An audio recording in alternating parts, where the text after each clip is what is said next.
बैसाख मास के शुक्ल पक्ष की तृतीया तिथि को अक्षय तृतीया का पर्व मनाया जाता है। इस दिन स्नान और दान का विशेष महत्व है। शास्त्रों में इस तिथि को ईश्वरी तिथि बताया गया है। कथाओं के अनुसार इस दिन किए गए पुण्य काम का अक्षय फल प्राप्त होता है। इस दिन ही भगवान विष्णु के अवतार परशुराम की जयंती भी मनाई जाती है। काशी हिंदू विश्वविद्यालय के ज्योतिष विभाग के प्रोफेसर सुभाष पांडे ने बताया कि अक्षय तृतीया के दिन कुछ खास चीज़ों का दान का विशेष महत्व है।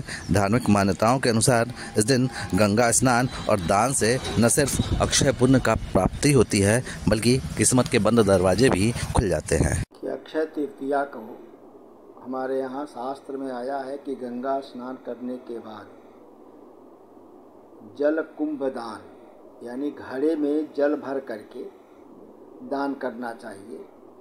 उसके बाद व्यंजन आदि अर्थात पंखा वगैरह, पहले बांस के पंखा दान किए जाते थे पहले के समय में, तो धर्मशास्त्रीय व्यवस्था यह है कि पंखा दान करना चाहिए, जल दान करना चाहिए और अन्न दान करना चाहिए। जो भी व्यक्ति इन तीन चीज़ों को, अन्न का, जल का और पंखे का दान करता है, उसको अक्षय पुण्य की प्राप्ति होती है। ये धर्मशास्त्रीय व्यवस्था। लेकिन गंगा स्नान करना चाहिए। यह भगवान परशुराम की जयंती भी उस दिन है।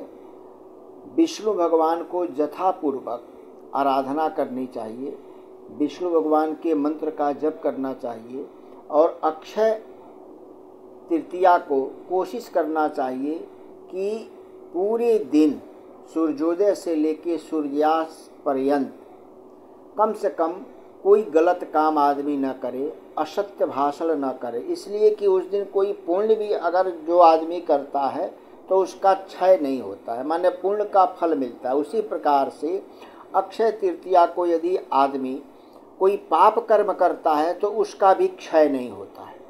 तो अक्षय तृतीया को कोई भी गलत काम, मिथ्याचार आचरण नहीं करना चाहिए, कोई विवाद नहीं करना चाहिए, किसी को धोखा नहीं देना चाहिए, असत्य भाषण नहीं करना चाहिए। इसलिए उस दिन बचना चाहिए। कम से कम वर्ष में एक दिन ये जो महत्वपूर्ण व्रत है, इस व्रत का उद्देश्य ही यही है कि पाप और पुण्य दोनों का क्षय नहीं होता है। तो हम पुण्य तो करें लेकिन पाप उस दिन न करें, इसलिए कि उसका भी क्षय नहीं होगा किसी भी सत्कर्म करने से।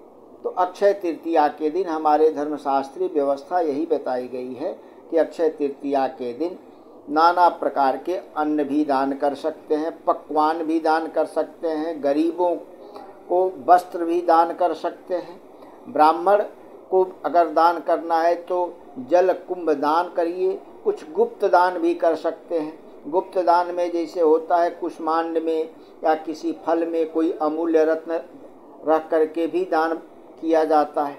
तो गुप्त दान भी करने से अक्षय फल की प्राप्ति होती है। ऐसे हमारे धर्मशास्त्रीय व्यवस्था है।